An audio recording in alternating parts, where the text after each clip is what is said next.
investigation. The president-elect says that this notion of Russians trying to be involved in the election is ridiculous. What do you make of that disconnect?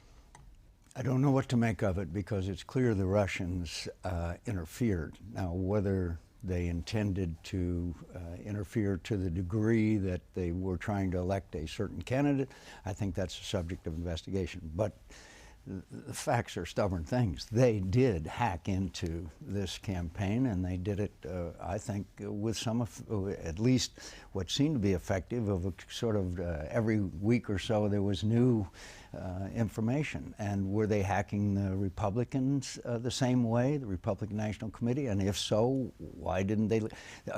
There's a whole lot of issues out there. It requires an investigation.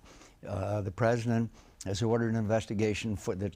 You're not going to find all this out in the next month between administrations. It's fine with me if he starts an investigation, but it's going to require congressional involvement. It's going to require in-depth. And by the way, the Russians have interfered in a lot of other elections. The Russians have hacked into some of our most secret military information. The Russians have been active, using it as a tool, as part of Vladimir Putin's ambition to regain Russian prominence and dominance in some parts of the world.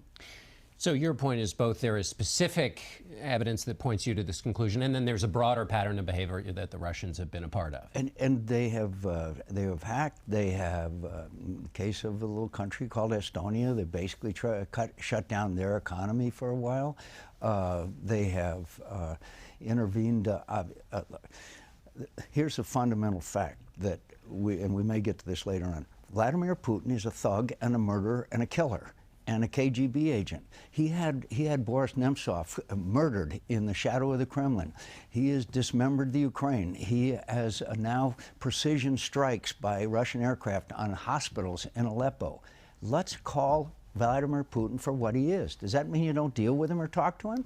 Of course you talk to him, but you do it the same way that Ronald Reagan did, and that's from a position of strength. And by the way, the Congress of the United States is not acting very responsibly on that issue, which is the subject of another encounter with us, between us. Based on what you've heard the President-elect say about Russia, he doesn't seem to share your view of Russia and speaking about it plainly. If speaking about it plainly is really the starting position in your case, then what do you say to the President-elect about his view of Russia?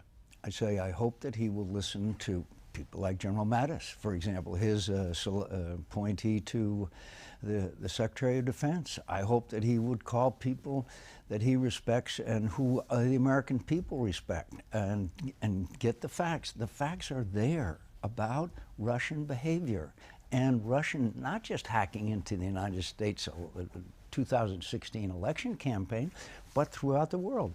Vladimir Putin and the Chinese, by the way, and other rogue states view cyber as a form of warfare. And by the way, according to the testimony of our chairman of the Joint Chiefs of Staff and others, that's the area, cyber, that we are not ahead, do not have an advantage over our adversaries. Nor, by the way, does the Obama administration have a policy or a strategy in this whole issue of cyber warfare.